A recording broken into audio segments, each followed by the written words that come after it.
This place makes me wonder. Yeah, what's that, boss? Which would be worse? To live as a monster? Or to die as a good man?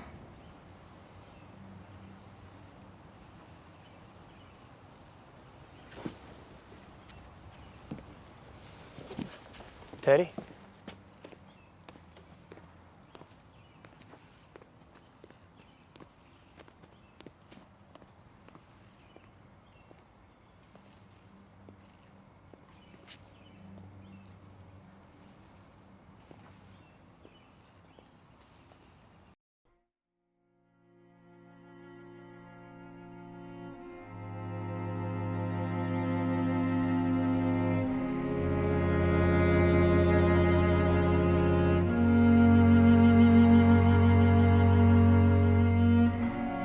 The human psyche is inexplicable.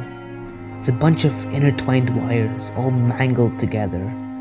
Attempting to untangle it would only snarl you in further, deeper into an endless limbo. This is the case for the extraordinary film Shutter Island, initially written as a novel by Dennis Lehane and later adapted into a film by Skorsky. Shutter Island is a psychological thriller that has no restraints. Its obvious disregard for regular film tropes and a greater focus on unusual effects, motifs, and themes delivers this movie as a masterpiece. In fact, this movie is so well designed and articulated, it's necessary to come back for a second viewing to truly fathom the ending.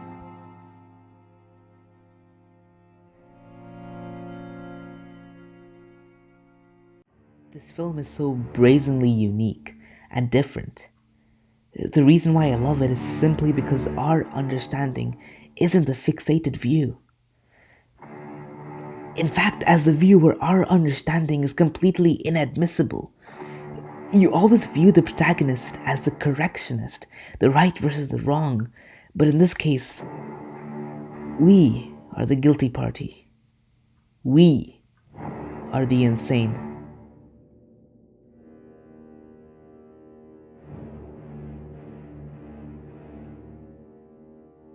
Andrew Laeddis is a dignified US Marshal whose wife is a mentally unstable manic-depressive woman. He chooses to ignore the warning signs in her behavior and continues with their lives. And one day, Dolores Chanel sets fire to the apartment they previously lived in and were forced to move into a lake house. And later into the year, Andrew comes back from work, only to notice his wife's odd and suppressive behavior. This only worsens when Laeddis notices the 3 lifeless bodies floating in the lake. The bodies of his children. Filled with rage and anger, the marshal shoots his wife in the chest before crying in agony. He blamed himself for the death of his wife. He blamed himself for the death of his children. And he blamed himself for leaving. These chain of events set off a switch with Andrew, and insanity took over him.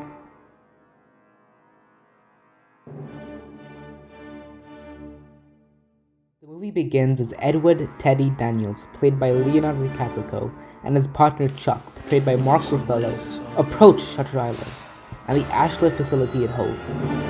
Both men, representing US Marshals, have come to investigate the disappearance of a patient by the name of Rachel Solando.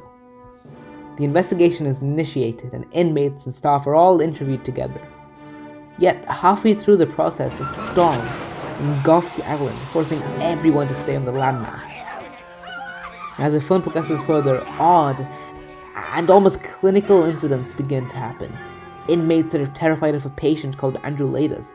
Both the main psychiatrist, Dr. Sheehan, and his partner Chuck disappear. Rachel Solando is actually found fearfully hiding in a cave by the shoreline. But to make matters worse, Edward begins hallucinating about his dead family and war. He learns about the gruesome and bloody tales about the lighthouse and how it housed unethical lobotomies. Daniel is afraid that his partner is minutes away from death, rushes towards the lighthouse, and upon breaking in, he faces Dr. John Cowell and an empty wooden room. There was a lobotomy lab. There was no gruesome experiment in torture. In fact, there was no Chuck. You see, To Edward Daniels and us, the viewers, everything he experienced was planned and acted out. He was simply in an extensive roleplay. Edward was Andrew Laeddis. He developed such an extensive alternate reality to avoid guilt and pain from his trauma that this was a last-ditch effort by Cawley to save Andrew Laeddis, to save him from his own reality.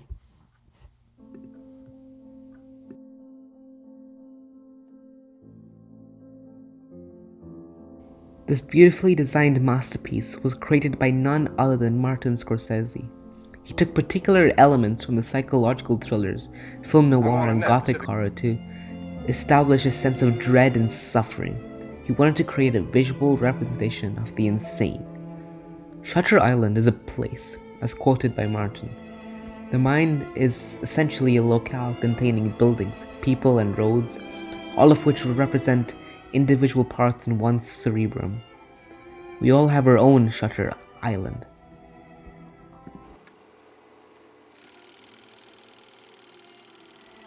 Martin takes heavy inspiration from film noir back in the 40s.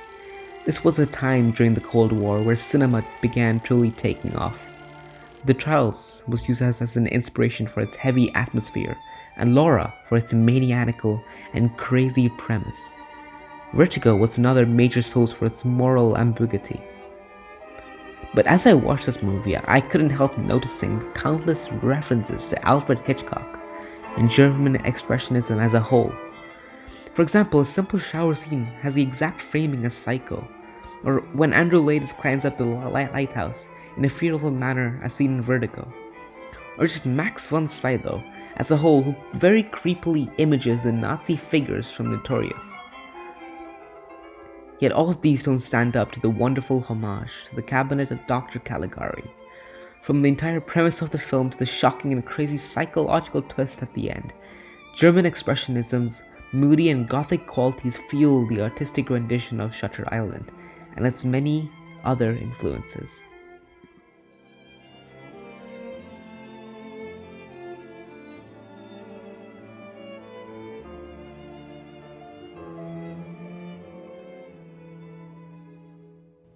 This movie is so well layered and marinated.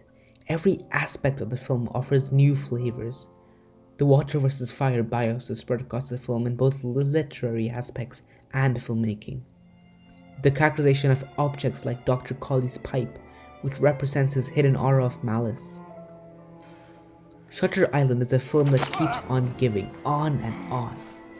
One particular scene in that film that never gets old is the interaction between George Noyce and Teddy Daniels. The terror, the lack of light, and the horrific tension kept me enthralled till the very end. Martin Scorsese's films tend to convey ambiguity. They tend to create deformed realities, which generate the sense of nightmarish worlds for many of his characters. Reality is a nightmare being lived out. It begs the question, what's to say our realities aren't deformed?